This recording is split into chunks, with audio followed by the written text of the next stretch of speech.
At 39 years old, Emmanuel Macron will become the youngest ever president of France. A man of determination and ambition, the virtual political newcomer only set up his En Marche movement last year. He's a former investment banker who married his drama teacher and claims to offer voters a new vision for France. Here's all you need to know about the soon-to-be President Macron.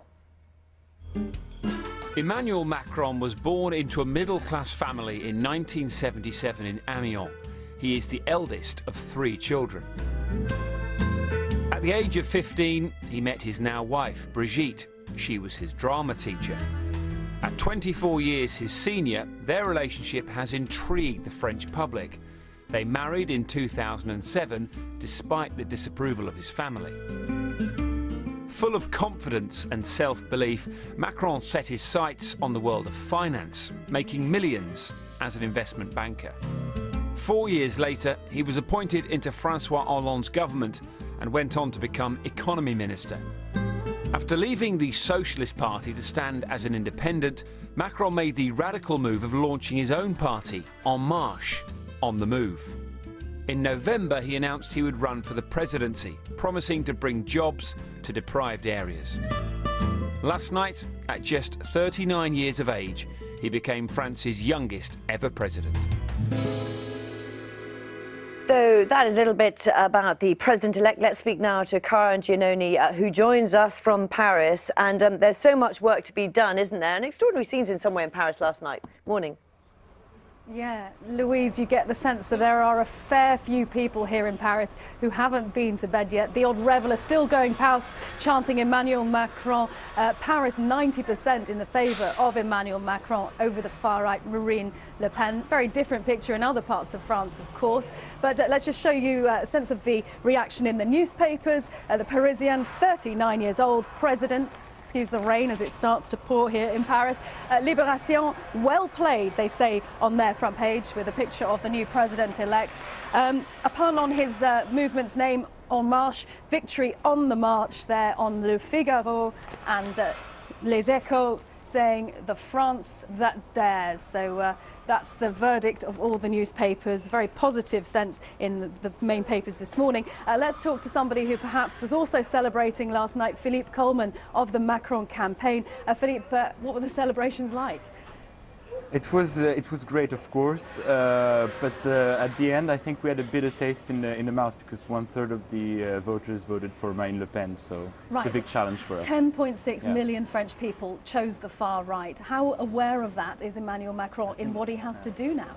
I think he's totally aware of this, and he's totally aware that people voted for him not just for his platform but also against the National Front. So he's aware that his legitimacy is not the greatest of all the presidents. Right, and it's not just that challenge. He has the challenge of a parliament with absolutely no MPs belonging to his movement because it was only set up a year ago. How is he going to get over that so that he has the authority, the mandate to put through all the very dramatic reforms he wants to carry out? So usually in France the majority is really connected to the president. So if the French voters vote for a president, they usually give him a majority. So I think it's going to be a very, it's impossible to say, but it's really possible to say that at the end of the day, Emmanuel Macron gets a majority in the National Assembly. Right, so you really think that he can go from 0 to over half of the 577 MPs in just 6 weeks' time? It's a new movement, it's big, so it's not going to end right now. Yeah, and when you say he wants to unite France and carry the rest of France behind him, how exactly is he going to appeal to people who really didn't want him? They may have chosen him only in this round because simply they wanted to keep Marine Le Pen out. I think he needs to convince them by his quick successes. He needs to have results on unemployment, education, economy. No, he has to be very, very quick on this. And I think it's the only way to convince the people that an open vision of society is possible for France. How challenging do you think it is in convincing people that he is only 39, the youngest president France as a republic has ever known? I think the people, they don't care much about the age. If the person is smart and efficient, I think they're going to buy it. Yeah. You in 2012, the last presidential election, voted for the socialist president, François Hollande. And then you've been a volunteer on the Macron campaign. What swung it for you? Why did you go over to Macron's side?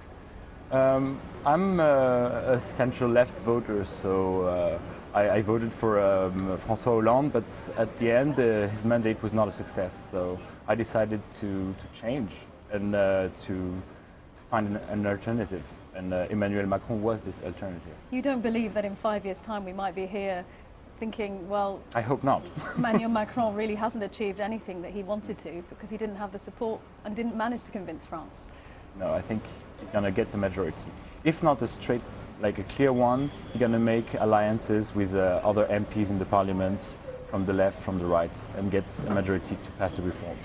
Philippe Coleman, thank you very much, of the Emmanuel Macron campaign team. Well, just a few hours to go until another national event is Victory Europe celebrations and commemorations here, a national holiday. Emmanuel Macron, as president-elect, will be standing just down there by the Arc de Triomphe with the outgoing president, François Hollande.